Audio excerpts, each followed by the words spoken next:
mbokki internet yi ngir ngeen di man di jot vidéo yi bàyyeekoo fii ci Morolan TV dangay bës fii ñu bind s'abonner boo noppee teg ci cloche bi. Morolan TV, la chaîne de toute l'actualité nationale et internationale en temps réel. Bonjour mesdames, messieurs, nous avons aujourd'hui l'honneur et le plaisir d'accueillir le professeur Sarr, le professeur d'art plastique. Merci professeur d'avoir voulu répondre à notre invitation consacrée à l'esthétique ou la science du beau. Vous êtes aujourd'hui sur la télévision Morolan TV qui a aussi eu l'honneur de vous accueillir et ça nous vous remercions d'avance. Monsieur Sarr, vous êtes ici dans la galerie du groupe Ferniente. C'est une galerie d'art qui est à Pignon-sur-Rue en face du complexe culturel Léopold Sédar Senghor. Donc nous voyons que vous êtes dans votre assiette parce que vous êtes à l'aise dans ce décor. Donc monsieur Sarr, ma première question porte sur le génie et le fruit du travail artistique. Donc l'art, notre question est de savoir, l'art est-il un génie ou un fruit du travail? Merci monsieur Abraham de m'avoir invité dans votre chaîne Morolan TV. Alors la question que vous m'avez posée, à savoir que l'art est-il un génie ou un fruit du travail? L'art peut être un génie. Dans ce cas, l'artiste est dépossédé. Et quand l'artiste est dépossédé, là, donc ça n'a rien à voir avec l'apprentissage. Donc ici, là, on est en dehors des connaissances, en dehors de l'apprentissage, en dehors des règles. Donc ici, il y a dans le domaine irrationnel. On est dans le domaine irrationnel. Parce que l'art ne s'apprend pas dans ce cas. Donc l'artiste est dépossédé. Donc soit c'est un don de Dieu, alors l'artiste essaye de s'exprimer à travers ce don. Mais donc dans ce cas, on peut donc dire que l'art est un génie. L'autre côté, l'art, c'est le fruit du travail. Oui, l'art est un fruit du travail. Dans ce cas, l'artiste a fréquenté l'école des beaux-arts ou dans les lieux de production.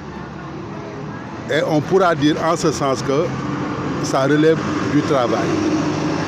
Dire que l'art est un travail, donc tout ça émane de sa production artistique. Donc ici, on peut donc dire qu'il y a la raison. Parce que quand on dit l'artiste, qu'est-ce qu'un artiste? L'artiste, c'est quelqu'un qui est conscient de son œuvre. Donc, il y a la raison. Comme disait Nietzsche, on n'est pas artiste, mais on le devient.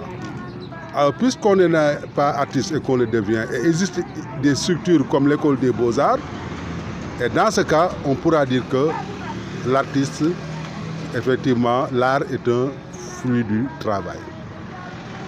Donc, monsieur Sarr, merci. Jusqu'ici, l'élève pourra comprendre que l'art peut être un génie ou un travail. Maintenant, l'art peut-il être une imitation ou peut-être conçu autrement? C'est-à-dire, l'art est-il une création? Là aussi, l'art, à savoir que l'art est une imitation, se défend. Par exemple, si vous allez dans les églises, il y a des représentations des portraits de la Vierge Marie ou bien du prophète. Ou bien si vous allez, par exemple, dans les maisons, ou bien si vous voyez les artistes représentés sur les murs, leurs marabouts, à savoir leurs guides spirituels, cela veut dire que donc il y a une croyance envers ces religions. Donc dans ce cas, l'art, une imitation, se défend. Par contre, on peut critiquer l'art. Parce qu'on dit souvent que tout artiste qui copie la nature produit un art tardif. Alors, si l'artiste copie la nature, donc il n'a rien créé. Alors là, c'est nul. Parce qu'il a fait une copie d'une copie du monde intelligible. Alors, donc, il n'a rien ajouté, il n'a rien créé. C'est pourquoi, donc, là, on critique l'imitation. Parce qu'il n'a rien ajouté. Alors, l'art ici est une création, parce que là, ça émane du monde intelligible. La raison. Parce que là, on essaie l'artiste, à chaque fois, ajoute quelque chose. C'est-à-dire, l'artiste, dans ce cas, copie la nature et la corrige. C'est-à-dire, la recrée. Alors, puisque l'artiste recrée la nature, donc tout ça découle de son imagination. Et de l'autre côté, l'artiste aussi s'exprime à travers son imagination.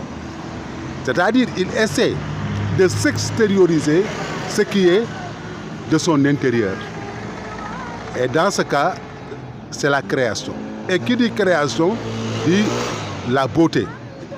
Parce que quand on crée, on voit dedans une beauté. Donc la beauté, c'est une façon de représenter une œuvre d'art. Par exemple, comme disait effectivement Emmanuel Kant, le beau, c'est ce qui plaît universellement, sans concept.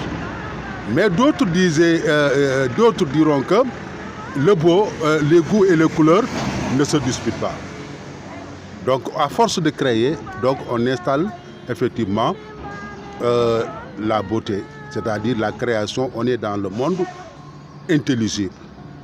Donc, M. Sarr, merci. Donc, absolument, M. Sarr, donc l'élève aussi pourra comprendre que l'art peut être une imitation, mais aussi une création.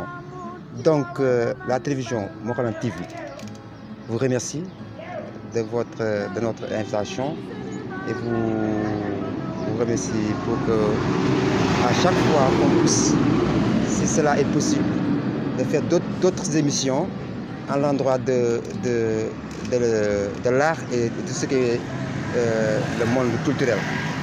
Encore une fois, merci, M. Sarr. Merci, M. Abraham. Je suis très heureux d'être sur ce plateau. C'est un plateau riche et puis un plateau d'enseignement. Donc, à ma posture de professeur d'art plastique, donc c'est une connaissance que je livre effectivement aux élèves, surtout en domaine esthétique, parce que la philosophie, dans la philosophie, il y a l'esthétique qui étudie l'art ou bien la science du beau. Donc je suis très heureux d'être sur le plateau pour expliquer les élèves, surtout qui sont en classe de terminale, de pouvoir préparer le bac. Merci. Donc rendez-vous à la prochaine émission. Donc nous vous remercions à vous qui suivez Morolan TV. Rendez-vous donc à une autre émission qui va toujours porter sur l'art. Au revoir, merci.